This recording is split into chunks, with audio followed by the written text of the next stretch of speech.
na nagnakaw sa atin, nagnanakaw sa atin, mga nakatingin habang may nagnanakaw sa atin, mga kasama ng mga nagnanakaw sa atin, mga alam na may nagnanakaw pero hindi nagsasalita, mga kasama ng mga nagnanakaw, mga nagtatago ng magnanakaw.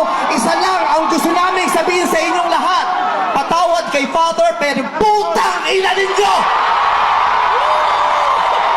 Kaputa-putahan ng mga putang ina nyo! Katatapos lang ng misa, pero Panginoon, patawarin nyo kami, pero totoo yan. Ito ang wika ng lahat ng mga Pilipinong ninakawan: putang ina nyo! Putang ina nyo! Putang ina nyo! Putang ina nyo! Putang ina nyo!